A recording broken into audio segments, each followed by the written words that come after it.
This is the attempted strangulation assessment or the strangulation assessment.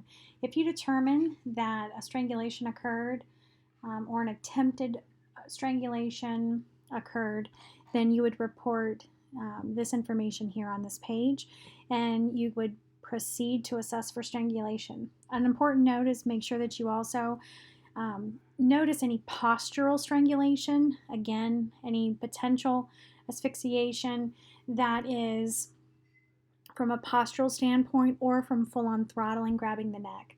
So you would hit yes, and then we're going to go through, we're nurses first, we're going to instantly assess breathing changes. So if the patient is having, this is during your assessment, if they're having difficulty breathing, hyperventilation, pain with breathing, other, or none. So something has to be put here.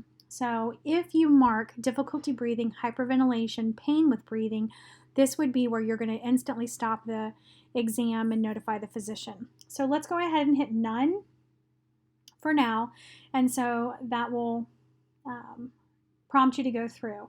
If you state that the patient has difficulty breathing, then again, we are nurses first, so we're going to go ahead and do respirations, O2 sat, quality of respirations, the skin status, and capillary refill, and then we're going to report that information to the physician.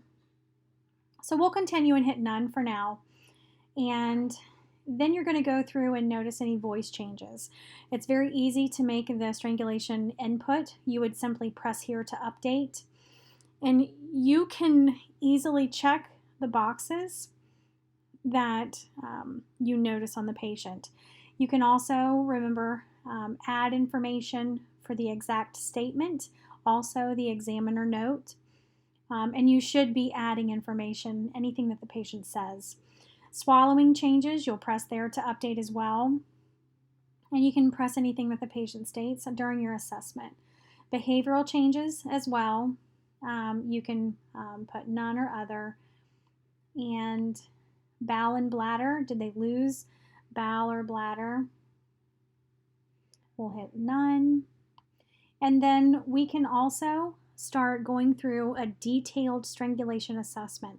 Remember, we're going to be looking for subconjunctival hemorrhages, petechiae. So we can notice anything at all that we notice on the face individually. Let's say they had some redness, and we can put a patient statement or examiner notes, and eyelids. So we can put the information there. And remember, this is where you're going to photograph all findings as well. So we're going to show you later on where you can actually put the photographs. It's going to be coming up very soon. It's not on this AH strangulation. I'll show you. It is actually on the assault history body findings. So remember that you're still going to photograph all findings, but they're not going to go here. They're going to go in a different location. Make sure that you specifically are doing a targeted assessment of each of these body categories. So I'm just going to put in information here. And then you would do the mouth as well. And the chin, the chest, the shoulders, and anything on the neck, and then the head and the scalp. And remember, if the patient has any touching that's on the head, scalp, especially the neck, then you want to make sure that you're noticing that you're going to need to take swabs of these locations. And you can add them here as a touch DNA reminder if you wish. So these are specific questions that you should be asking the patient to fill out this information for each individual item.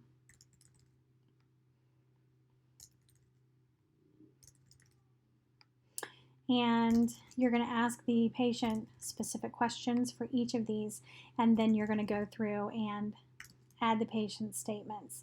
So we are going to actually leave this blank, and I want to show you why that's significant.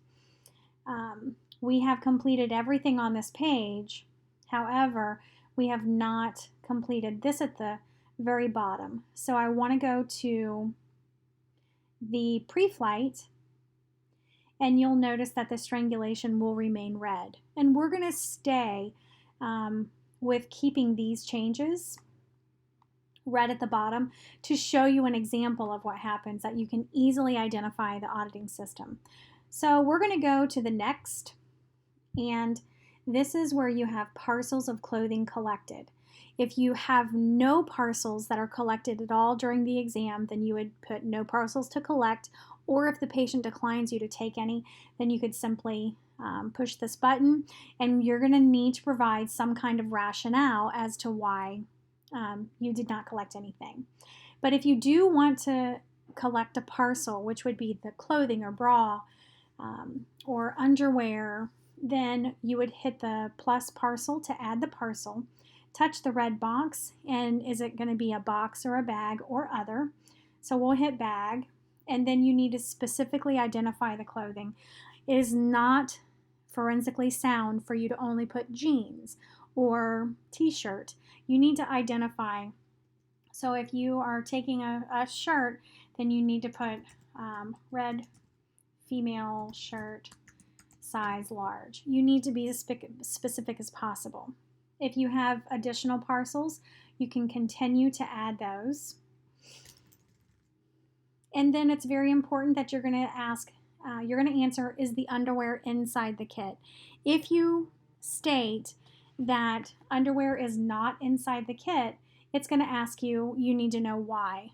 So number one, did the patient decline or other indication? So again, that is one of the critical things that BCI, the crime lab, wants to make sure is in the kit is the underwear. So you need to identify why it was not done. So let's state yes. So as you can see, this is all green, and then we would continue to the next section, and that will be in the next video.